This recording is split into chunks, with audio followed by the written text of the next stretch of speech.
Welcome, friends, warriors, and fighters, to another episode of Power Over Pink. I am your host and creator, Tara Cam, and survivor. And today I am so excited to have my beautiful, wonderful guest, Mahala, on our show. Welcome. Thank you. And so she is a wonderful light in this world and is doing so much after going through breast cancer. And I just can't wait for you to share your story. So a little bit about you. Are you from this area? So I'm originally actually from California. Oh. So when I say that, sometimes I get different reactions. But, I really enjoy the South, actually. I find it very refreshing. I think there is a beauty to the Southern charm. There is. I've lived in the North before. I've never been to California, but I've lived in the North, and I really came to love Southerners. Yes. I almost feel like I should have been here instead, if that makes sense. Right, because you're more open in the heart. Yes. And California for me was a little surfacey. Mm-hmm. And but truly I'm a gypsy. I mean, I've kind of lived all over, and I'm able to connect with pretty much anyone. I think that's awesome because it broadens your horizon on who you can connect with. Yeah. Well, how long have you been here?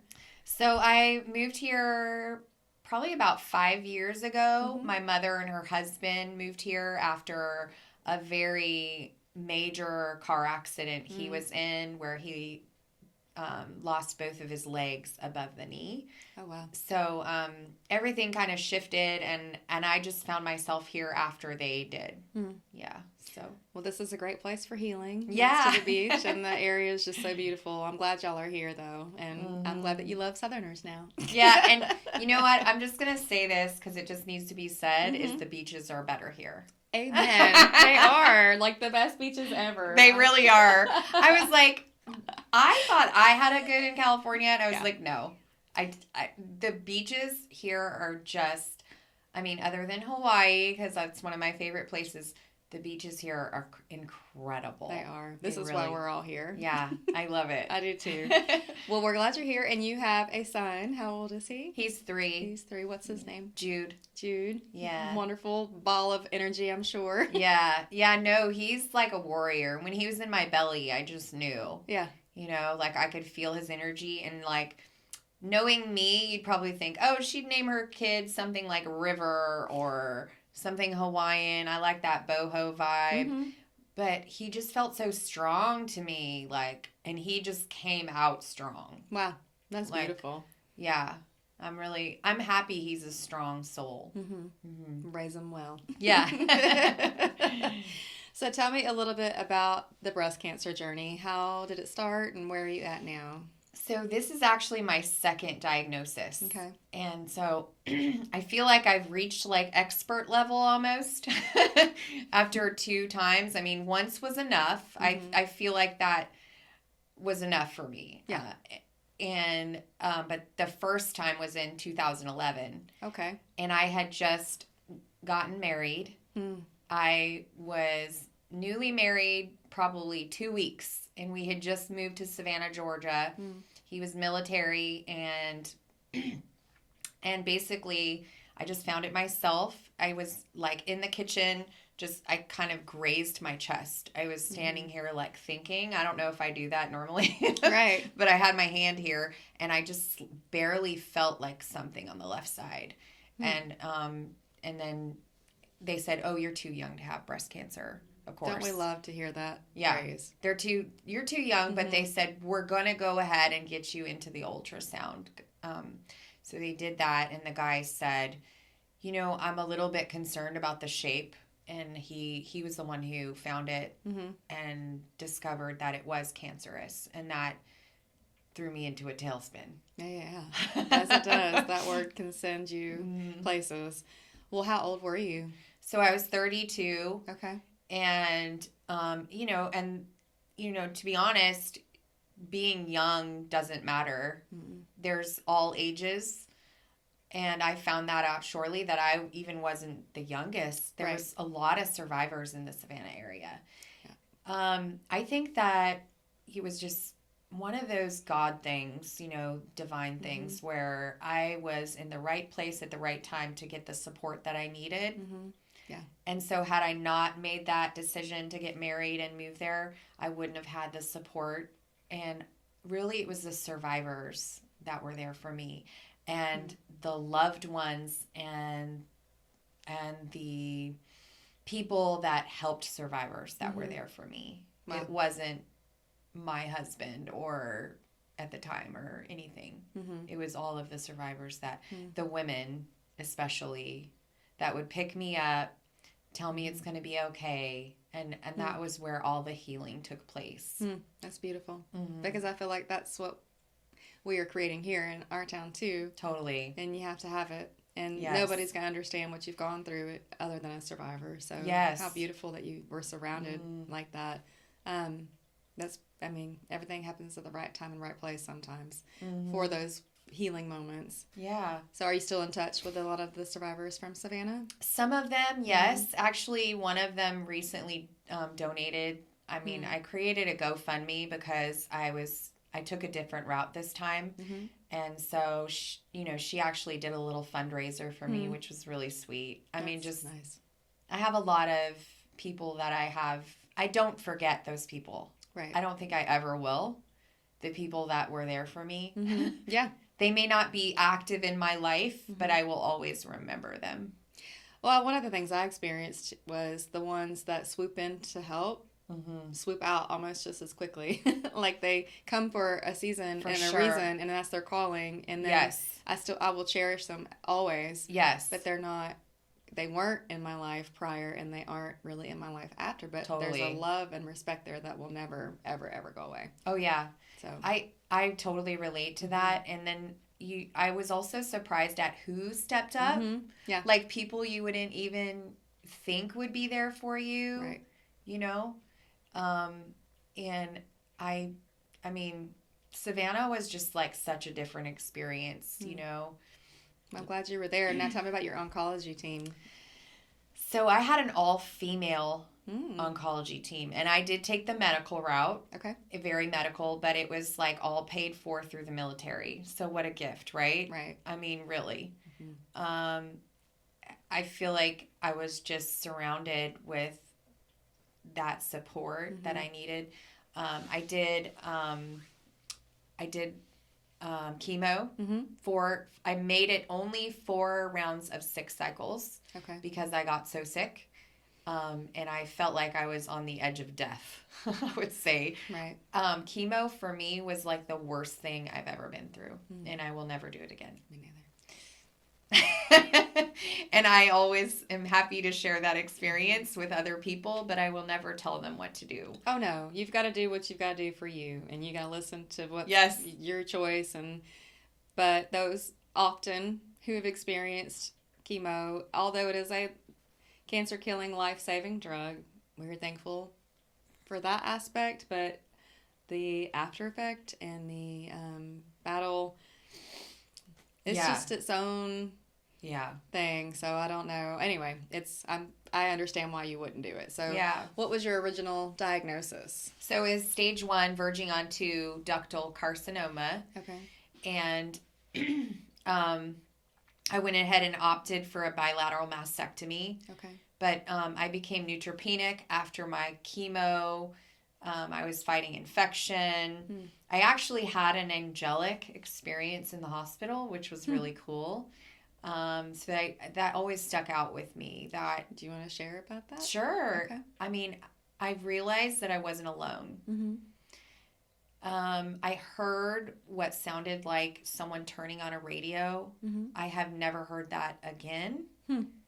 And so I know that it was very different. Right. What I felt was pure love. I've never felt that before. It was like almost like just they were with me and asking like why I was so sick. I don't think they really understand illness. I don't think they experience that, right? Right. And so the nurse came in and I said, someone's in here talking to me. And I was not on any drugs other than antibiotics. I just have to clarify that. It's good clarification. Yeah. So she came in and I said, someone's in here. And she said, honey, there's no one in here. And I said, oh, never mind. Wow. And so that just stuck with me. And I realized that I wasn't alone. Right. I mean, I always had a sense of spirituality and a belief in a higher power of God. Mm-hmm. But it's sometimes we can feel very disconnected from mm-hmm. that, especially when we're going through a struggle. Mm-hmm. And so I felt that connection, and it really made me realize that it's going to be okay. Yeah, it is. And yet it was. And yeah. here you are today. I'm still here. Still here. Still fighting. Yes. But that's beautiful. I mean, truly, and you hear that we're never alone. You know, we don't walk alone. But then when you experience a moment like that, that's just reassuring that you don't walk alone, and you're not alone, and you're connected, and that's beautiful. Thank you for sharing that. Yeah. Because it does make you have more courage, maybe, along the journey. Knowing that you're not alone, you can feel like maybe better equipped. Yeah, I started like seeing... after that time, it was kind of like a spiritual awakening, for lack of a better word. Mm-hmm. But I started seeing a lot of reoccurring numbers on, clocks and things. And so I knew that I was not alone. That there was a reason that I was going through what I was going through. Mm-hmm. And I think losing my hair was probably the hardest. I'm a Leo. I love hair. Mm-hmm. I always had big hair, like a lion, And so when I lost my hair, it was just like, wow, that was like my signature. Right. Just felt like being a woman, and then just losing, and then going through a mastectomy. Right. There's just so much loss, and it made me realize, like, question, what is beauty? Mm-hmm. And like, how do I feel beautiful? It almost made me go within and try to find that inner beauty. Right. Versus I always put a lot of time and energy into how I looked as a young girl. I think from a sense of feeling less than. Right. Well, worldly pressures, for sure. The programming. Yeah. Mm-hmm. Yeah, you're not beautiful unless you have X, Y, and Z. Right. And none of that. Now, it seems to be the world in a whole is on an upward turn. You know, positivity. Like, everybody's beautiful, and they're teaching that now. But, I mean... Thank God. Realistically, we still struggle. We look in the mirror, and we have that programmed in. That was, to me, cancer, chemo attacks every bit of what makes us feminine. Every bit. Yes. Every bit. And having a mastectomy is no different than losing your legs in a car accident. It's really not. You've lost a limb, you've lost a part of you, and that requires a whole different level of healing. So, and your identity. Mm-hmm.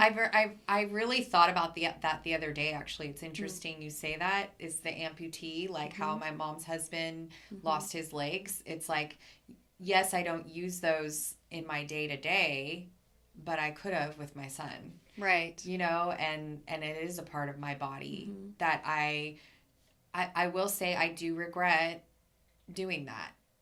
I regret the surgery. I know that there are no regrets, but I do regret it. Yeah. That's an honest. That is honest. I would have done things differently. I think that I was in more of a fearful place at that time. And like, all of the people around me were telling me this is what you need to do, and I just kind of jumped through the hoops they told me to jump through. Right. And this time has been a very different experience. So that was 2011. And then tell me about the reoccurrence. How did you find that? So that one was quite a surprise. Last year, it's been a year. I was in a car accident. I was rear-ended, and by an old man, actually. And it was my brand new car. My first brand new car. I was so disappointed. Anyway. Yeah, that hurts. Yeah. I was like, man. But I went into the hospital. Or, no. What happened is I started having breathing issues a few days later. And it was like right in here. Just felt like something was off. And something told me, go to the hospital. Like... right away. So I went to the hospital in the ER, and they said, how long has it been since you've been to an oncologist? And I said, oh, it's been years. Like, they just released me. And they said, good luck, because I didn't want to take their medicine. Right. And so they said, well, I need you to go to the oncologist tomorrow. And they found a grapefruit-sized 9.7 tumor in the lungs and a bunch of tumors in the liver, in the liver. The grapefruit size one was in the liver, and a bunch of tumors in the lungs. And I think there was some other spots that they didn't really tell me about. But and they diagnosed me stage 4 metastatic breast cancer. So this experience was very, very challenging because I'm not afraid to die anymore. I feel like I've faced death. But having a 3-year-old and thinking about him not having a mother, that is a whole different experience. Yeah. And when you have children that you're trying to protect and raise and guide and know how that would affect them, I was like, that's it. I'm committed to my health. Yeah. I'm committed to living. And so I'm not going to let anyone tell me that I'm not going to be here. Right. It's fuel to the fight. It is. It is. I call it alchemy. Okay. You know, it's like you're alchemizing that energy. It's like my doctor's like, you know, I'd give you maybe 12 to 18 months if you didn't do treatment or something like that. And I said, well, that's nice, but we're not going there. Okay. So tell me what you are doing, because I want to hear all about it. So you're not doing the chemo. No chemo. You're not doing, did you do surgery to remove any of the tumors? So they said that there's nothing they can do there surgically. They will not do a liver transplant for someone who has stage 4 cancer because you're technically already on your way out, they think, you know. And then the lungs, they said they didn't have any options there. So their options, they did want me to do a chemo type pill. But I know things have changed since the last time I went through cancer, but I really didn't want to go down that route. So now I am doing the hormone blockers. Okay. I'm doing letrozole and Lupron.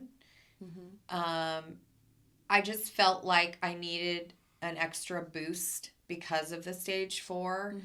And so even though I did opt for the more natural route, I thought it's okay for me to give myself a boost. Right. And get to help. A little extra assistance. Yeah. That's just for me personally. I felt like it was, I mean, I literally don't like taking medicine, but I just felt guided to do that. Again, listen to you and your guidance on all of these things, but that's true. You do have to listen to direction. Yes. High dose vitamin C. Okay. So I started those treatments. Now I can only do this arm. Right. Because I had lymph nodes dissected on this. Of course, I have this giant tattoo on my left arm, which I didn't think about at the time. But in retrospect, but this arm can't take it anymore. So we've kind of hit a plateau. My veins have blown. Part of that is from chemo. And effects that chemo's done on my body. But I just did anything and everything spiritually, emotionally, physically. Ionic foot detox baths, daily coffee enemas for a while. Okay. B17, maitake, like a really intense maitake, which is a mushroom tincture, and it's like really strong dosage. Essiac tea. I mean, I have a big long list. Modified citrus pectin, lots of mushrooms. Turkey tail, actually, they've done studies on that paired with chemo has really good results. Like Host Defense did their own study on that. Turkey tail is also one that I've taken. I haven't taken anything consistently, and I also think that for me, I didn't want to like take everything Right. all at once. So I kind of had to like, okay, I'll take this and then I'll take this.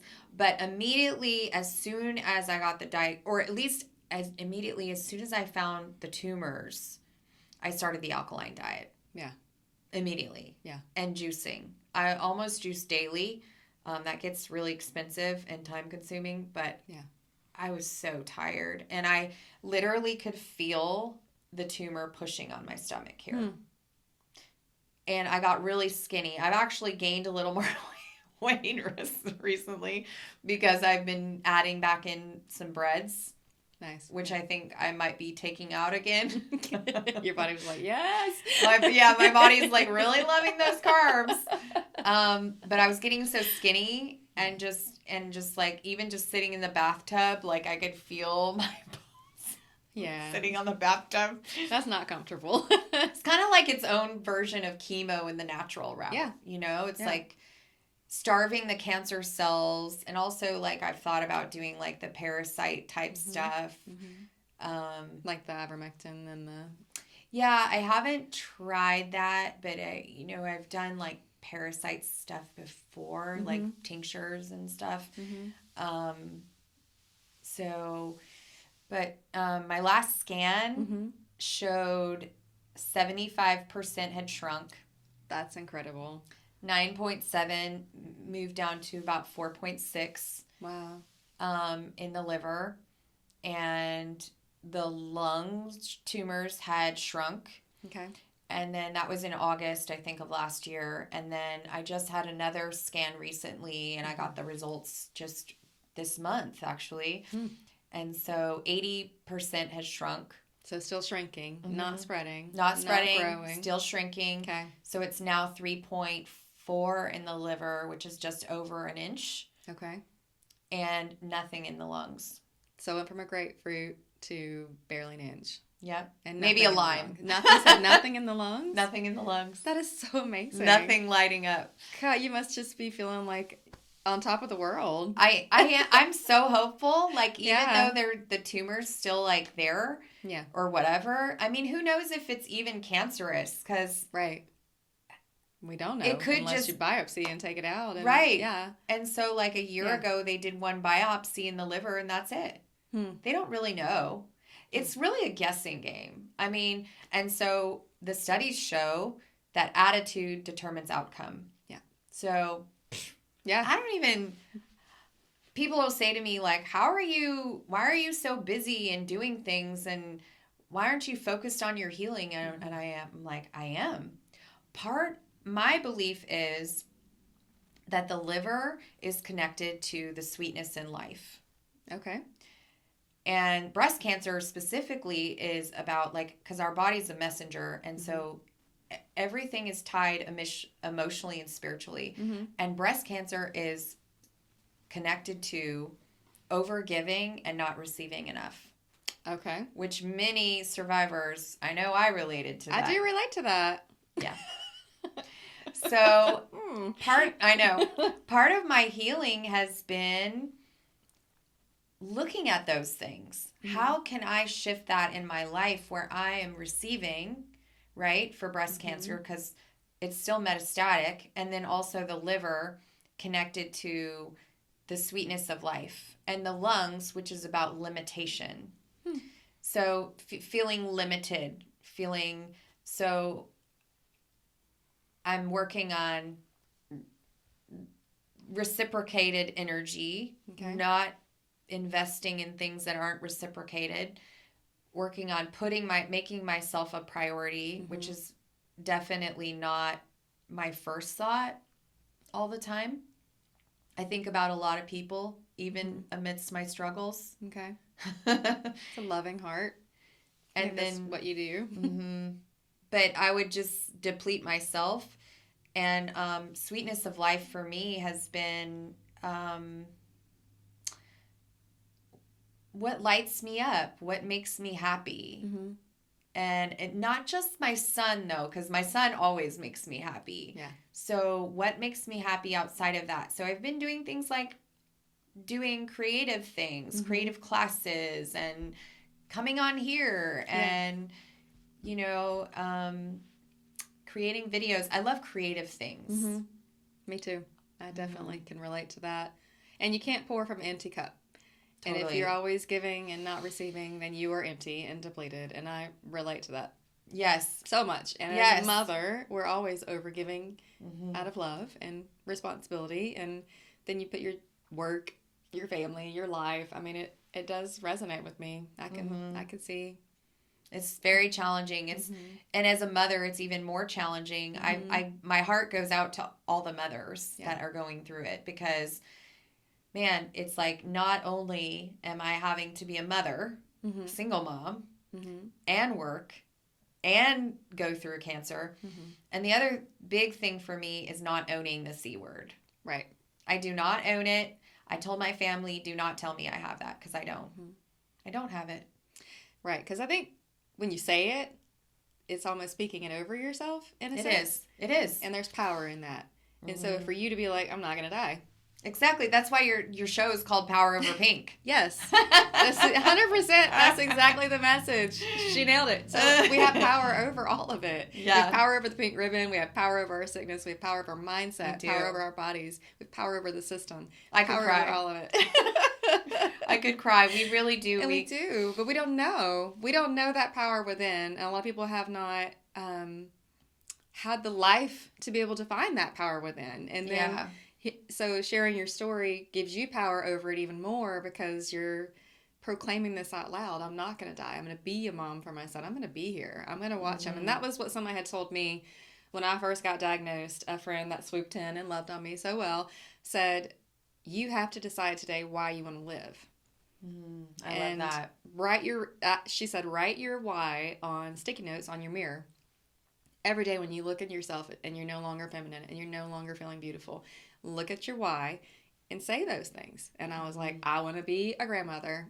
I want to be, all these whatever, and my whys. And when you say those things and you focus on those things, it creates a power within to fight. And I'm so encouraged by you. I mean, that is just astounding. The mindset, the mind is such a powerful thing. And like the things that we think, if they're negative, can play such a factor on our internal bodies and our health. I mean, who knew? Who knew? I also think that for me, it was other people around me. So it's so important to, it's programming first, because a lot of times we're in families where we've learned not to think positively. And so we've grown up not thinking positive. Maybe we've had dysfunctional families. That was my experience. And so it's like my first thought is not always positive. So shifting that takes a lot of courage and a lot of strength, and it's practice. And then surrounding myself with the right energy. So if someone isn't positive and is not contributing to my life, I literally cut them out now, because I can't afford that. Right. I can't. Now or ever. Right. And it's nothing against that person, but I can't afford that energy in my life, and I'm moving onward and upward. Right. Right. And I don't think that's wrong. It's healthy boundaries. I mean, it is. And I lacked those. It's like, I'm a recovering people pleaser. Currently. So, like all the cancer survivors, especially breast cancer, I think we tend to be overgivers, and truly it comes from the right place, though. Of course, out of love and wanting that for others, and and what you want in return you may not receive. We have big hearts. We do. And sometimes we take on things that aren't ours. Yeah. And honestly, being part of a survivor group, being part of a support group, or just having friends who've gone through it, we were talking before the cameras turned on, like the community of women are just incredible. They are. And we all have so much in common. And I think it is our big hearts and our overgiving and our just power to strive and fight. I don't know, we're fighters.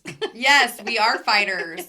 And I think it is a battle, but it's like I also found really interesting things through this second journey which I already had the experience to do this. So I understand why people take the medical route, because it is scary to pave your own way.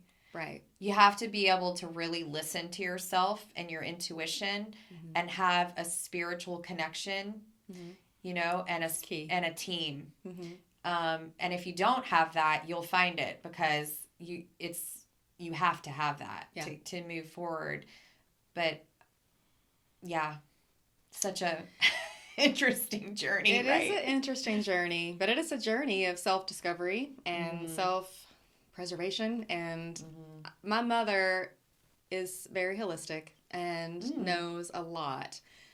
She has been holistic. I was holistic for probably 15 years prior to my diagnosis. I was very aware of the health industry and the food and the things, and I tried to be really healthy. So a level of anger I had to deal with when I got sick, because I thought I was doing enough things to keep me healthy. Totally. So you can't live in that guilt either. But my mom, you know, talked to me about chemo prior to doing it, and ultimately I decided to go ahead because I'm also a dental hygienist, so my training is science. My husband's a pharmacist. I understand there's a time and a place for medication, like the hormone blockers and there's certain things that are there to benefit our fight and our bodies. But my mom kept saying, well, I wish you would do a holistic route. And I said, if there was a protocol, like a set protocol, it would be so much easier, you know, to go that holistic route. But then you can't really even say that, because every diagnosis is so different.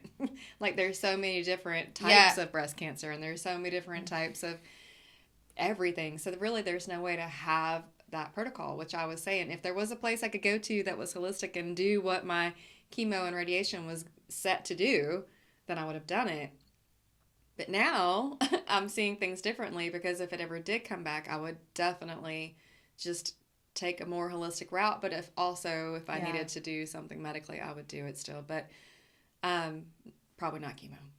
I would do more IV vitamin C. I would do more. There's a lot of research on mistletoe and cancer and IV, and just so much more knowledge coming out in the power of what we eat and what we're putting in our bodies. Totally. Our environments. Where is it coming from? Why is it everywhere? Why does it feel like it's everywhere? What are we doing? What are we breathing? What are we, you know, like, how are we thinking? And the mind, body, and the soul is a connection that you have to, you know, really keep growing at. And so I'm inspired by you, because that takes big balls.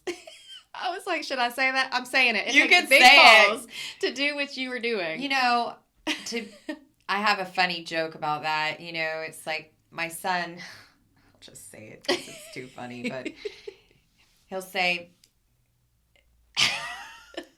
your wiener, and I'll say, Mommy doesn't have that.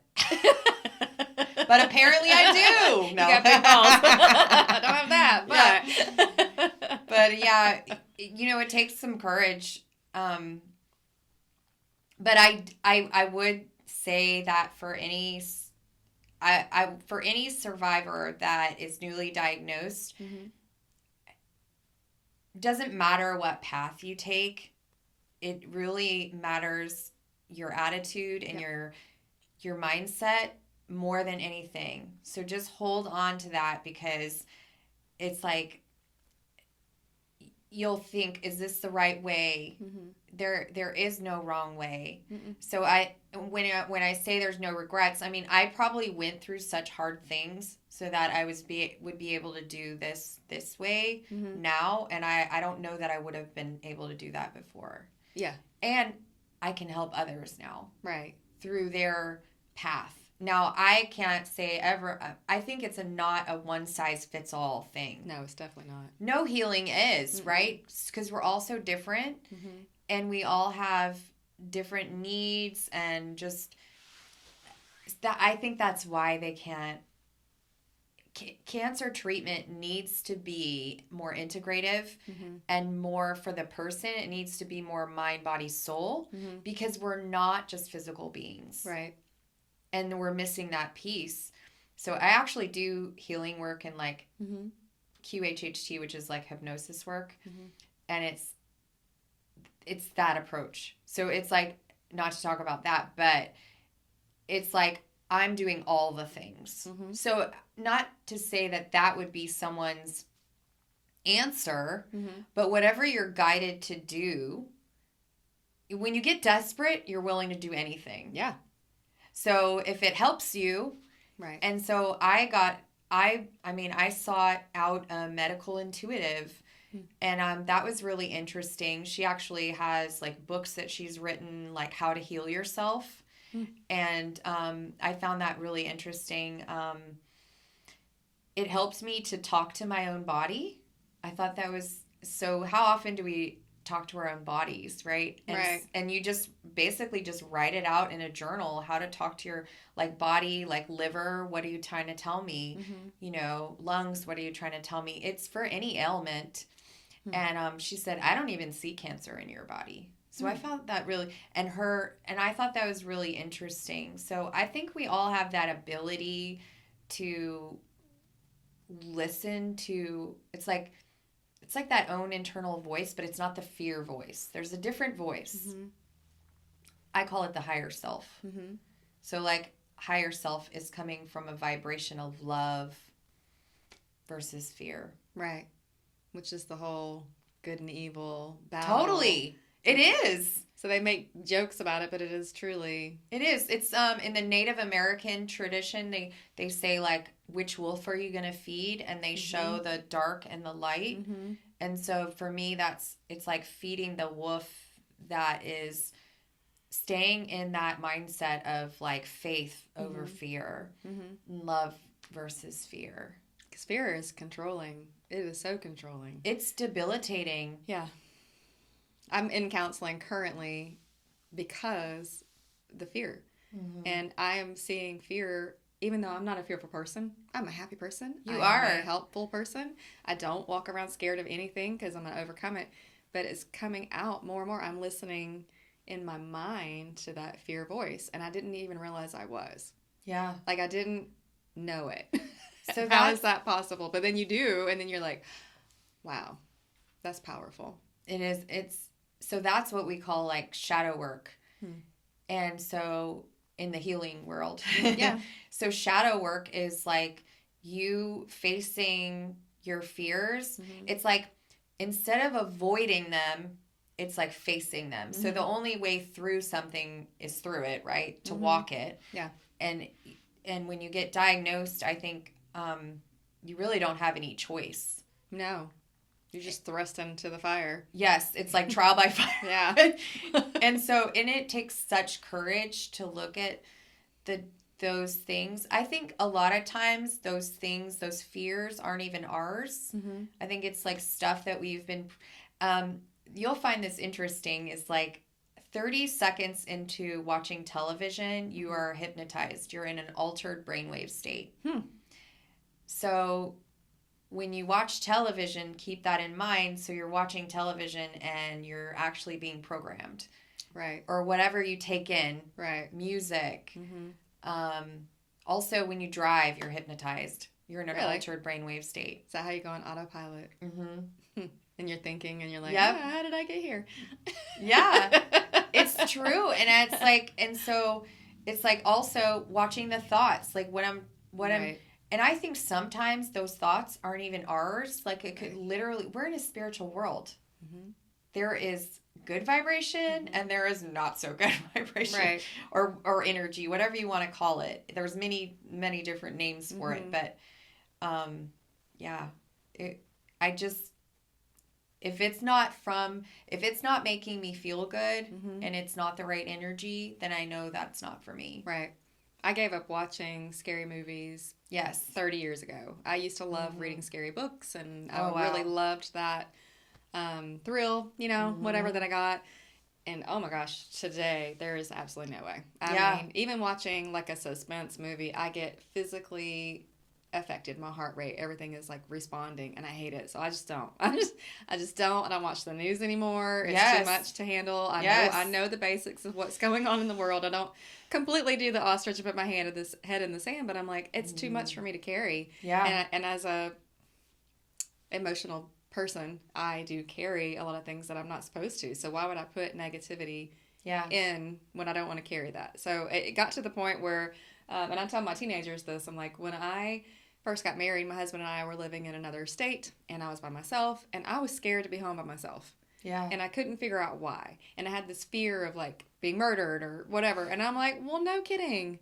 You're filling your brain with this mess, negativity. And the minute I got rid of it and the minute I cast it aside, I was free from that.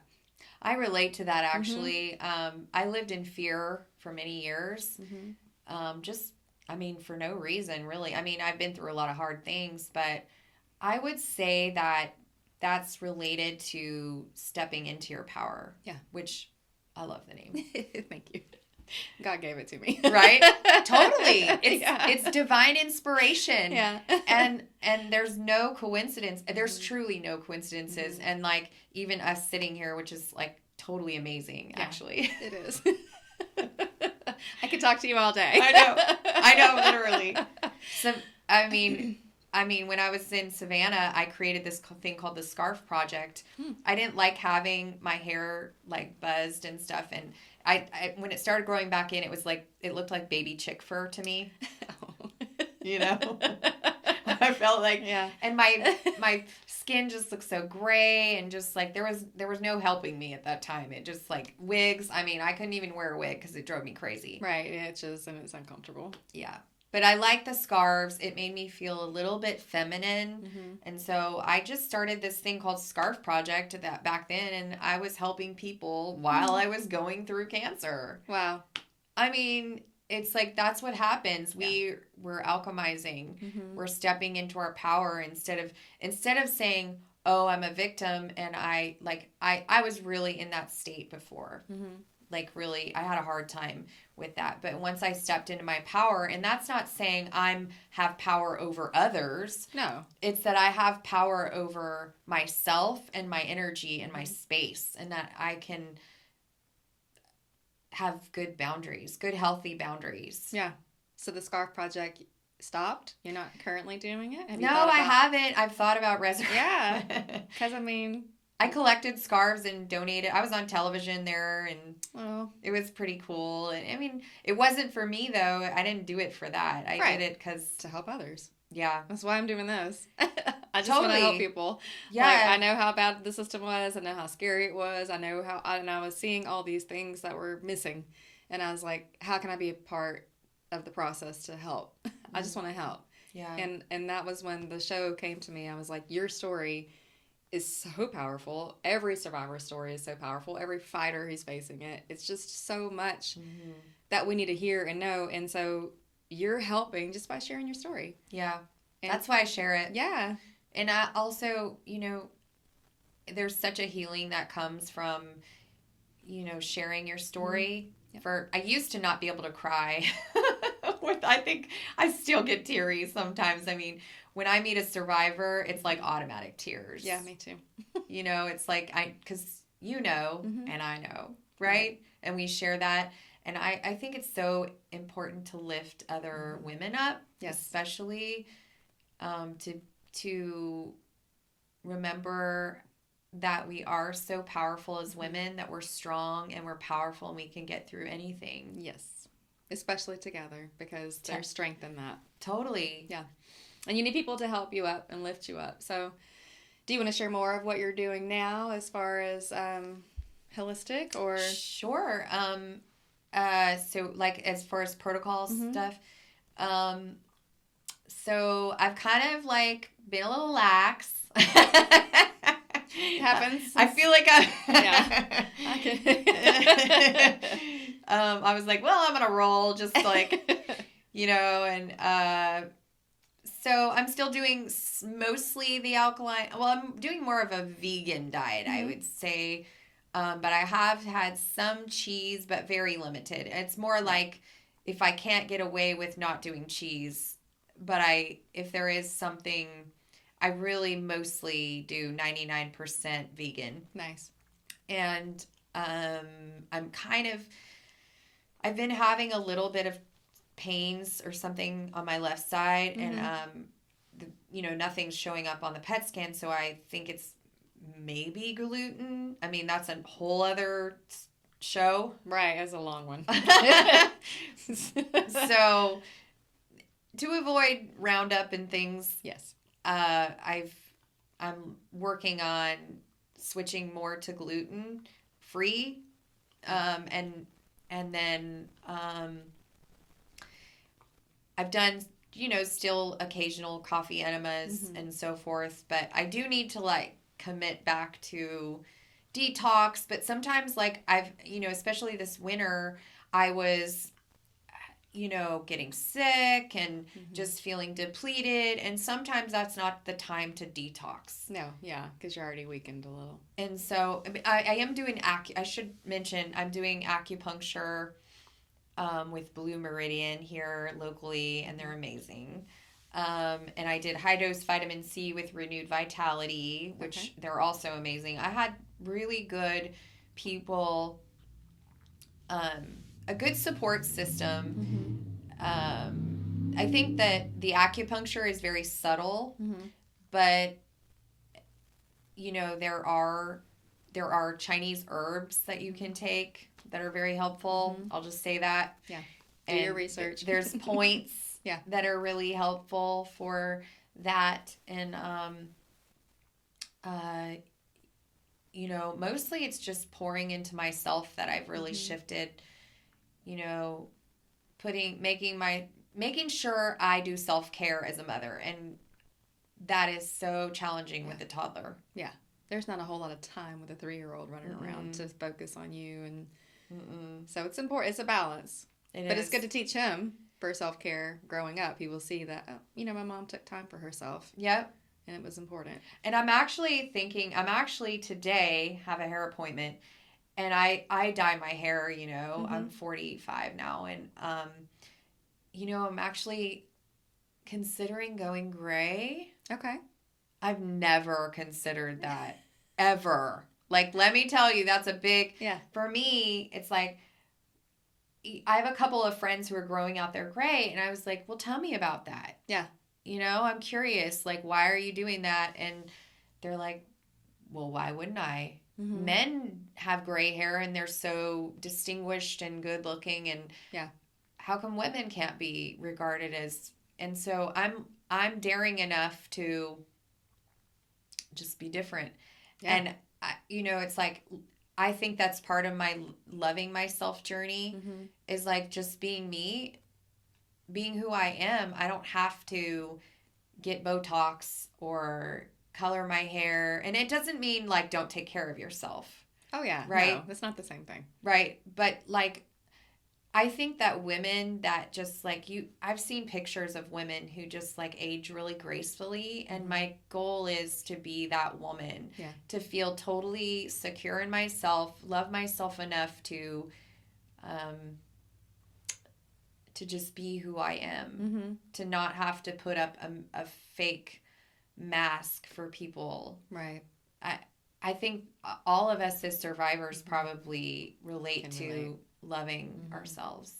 The one thing I wish I had done maybe was just when my hair was growing out, just let it do what it was doing. Right? Like but my thing was I'm only in my 40s, I'm not ready for gray hair. But I will tell you, like when I see a woman who is more natural with gray hair, I'm drawn to her beauty. I'm like, gosh, she looks so beautiful. Like, right? They do look just more beautiful. Right. And I'm going to test it out. So that's like kind of a big step for me is like, I know that seems silly, but in a way, but it's like the other day I just thought of it. And then I ran into my friend who does like sex and intimacy coaching. And so it's really, what she was saying is that intimacy starts with yourself. And I thought that was really interesting. And so I'm like, well, I want a partner that loves me for who I am, not for what I look like. Right. Because beauty's going to fade. We're going to get yes.